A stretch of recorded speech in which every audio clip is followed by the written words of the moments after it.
So ayun mga parts, magandang umaga. Ngayon papunta ako ng Bicol. So first time ko magmotor ng pauwi ng Bicol. Di ko pa ito na-experience, so bali first time ko itong bumiyahe ng ganito kalayo. Mag-isa lang tayo kasi yung mag-ina ko na um, umuwi ng Bicol 1 week ago. So ito, maaga tayong tumira. Mag-isa lang.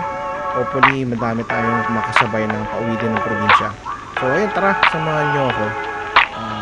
Sana makarating tayo ng maayos at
parang umuulan dito eh.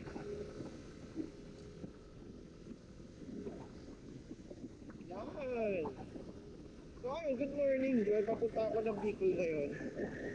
Malis ako ng Manila is around 4 a.m.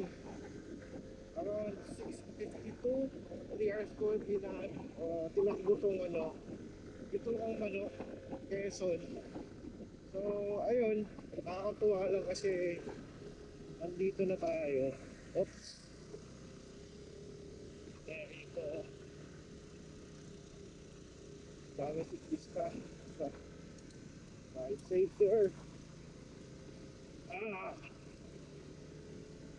Buti na lang di umulan.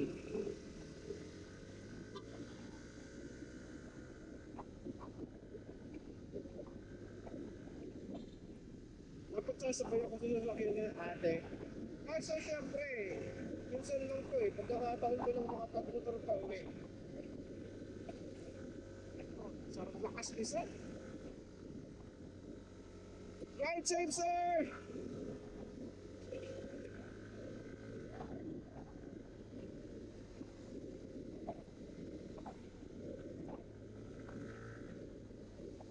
Hindi natin ulit ng bike pa uwi ng Bicol. Ngayon naman motor tayo.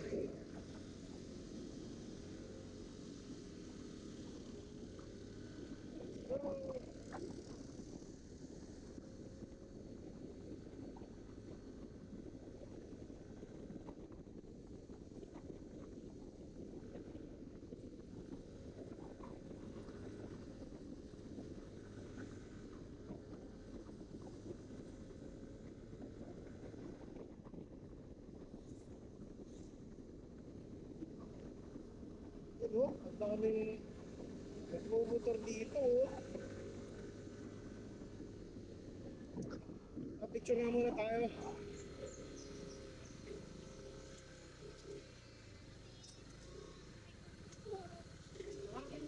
Pag-picture nga dito, sir.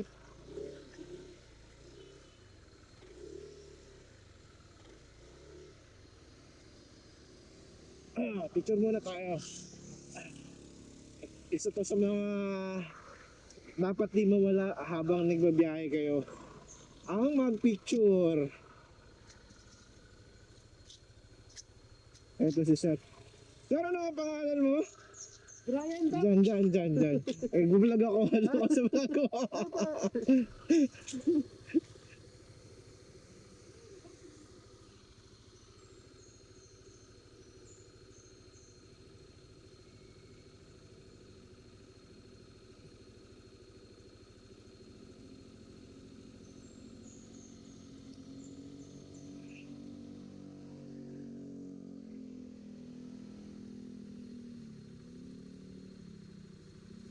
Yun!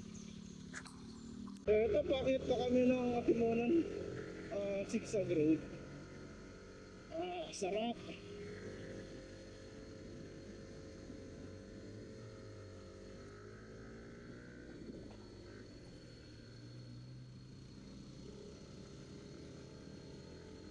Hindi, boy!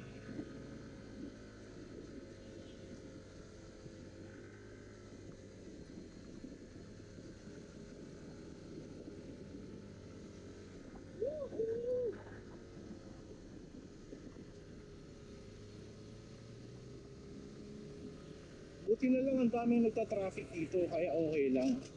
So, ayun, pagdating namin dito sa taas, meron akong nakilalang dalawang nakamotor din na pauwi doon ng Mindanao. Galing sila ng Cavite. So, dito na kami nagpang-abot sa taas ng Bitucang Manok. So, ayun, mas nagdagan na naman yung makakasabay natin sa daan.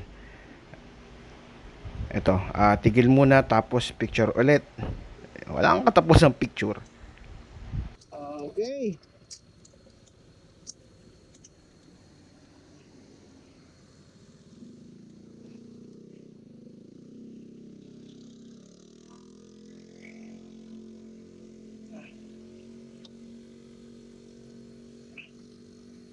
Ay, nako, sarap.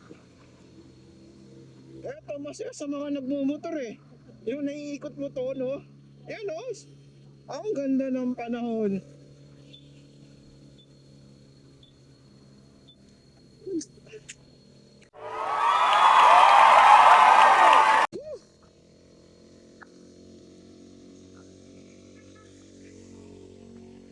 Ganda. Nature, tapos ang ganda ng panahon. Thank you, Lord. Ayun, kanya-kanya kaming picture. Ito sila Papi, pauwi pa doon ng Mindanao. Paps, ay ka naman sa vlog ko. Ano yung pangalan mo ulit? Mike. Jan. Ito si Papi, oh. Paps, ay ka naman sa vlog ko, Paps. Ano pangalan ng ano? Jan. Ang ano pala pangalan ng ano ko vlog, Bike ni Juan. Bike ni Juan? Oo. Bike ni Juan. Natatandaan kita, napapanood kita. Talaga, sir? Oo. Yan. So, Bike ni dito Juan. kami, biyahe pala kayo ng Mindanao. Ako naman Mindanao. Bicol. Si First, sir, ano daw, biyahe ng, may susunod sa Tinumunan. Galing pa kayo ng ano, no? Galing pa kayo ng Cavite. Kawit. Ako Alibang. Sa Kawit. Yan, no? Ito yung kagandahan na ano. First time niya mabiyaheng ano, long drive. Yeah. First time. May ano. Yung... Binakbakal ko na to, galing ano, Alabang din, pa Bicol, nakabike. Sabi ko, try ko naman na nakamotor. Hindi ba ikaw yung pumunta kay ano? Yung sumaba, ang dami na nagpipicture eh.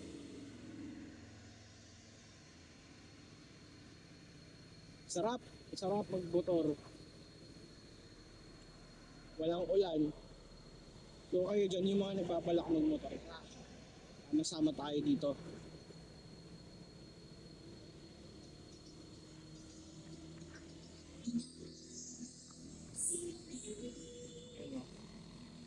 Dami doon sa baba. Dami. Madami dito ang pumupunta kasi maganda talagang tingnan. Although pagdating mo dito sa taas nakakalula. So, ingat lang sa yung mga nababala kasi madami rin kami nadaanan. Kaya mga nakasabay ko, ayan. si Papi. Eh, madaming nagdisgrasya sa daan, so ingat na lang tayo lagi. Ingat na lang.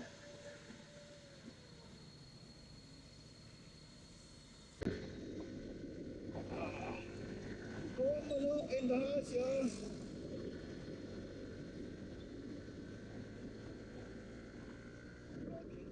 Oh, gusto ko nakabike. Mas masarap itong tagura ng nakabike.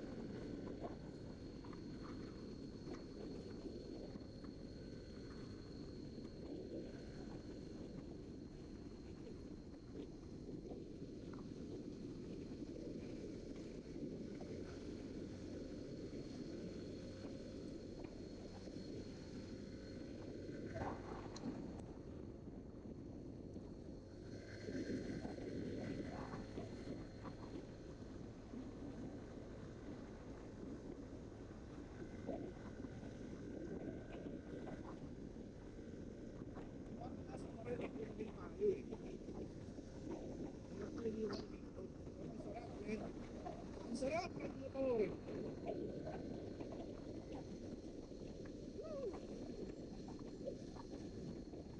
Sabi talagang Lord, thank you.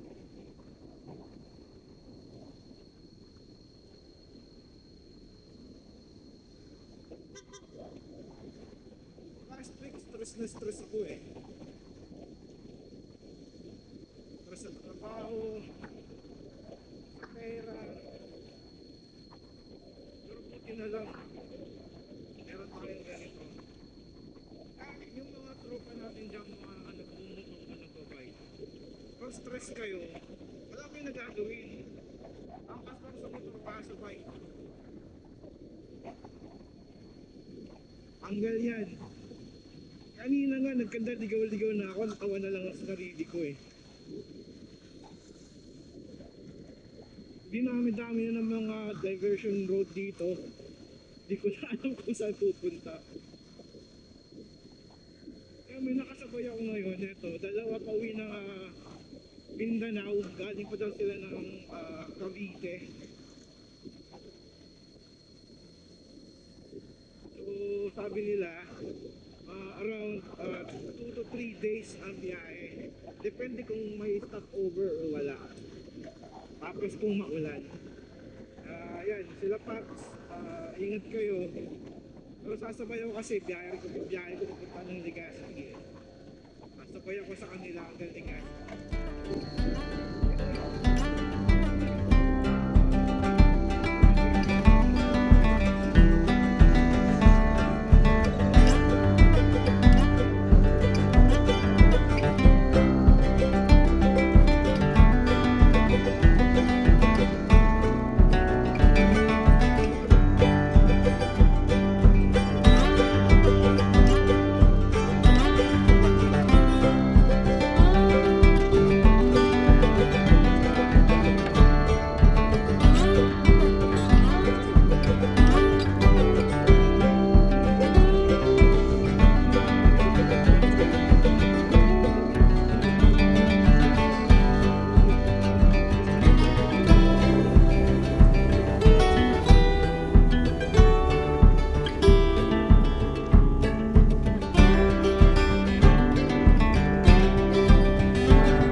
So ayun, nandito na ako sa Gateway Bicolandia.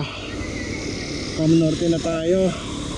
Time check 9:44. Umalis tayo ng Laguna ng 4:30. So picture muna. Picture muna. Di mawawala to.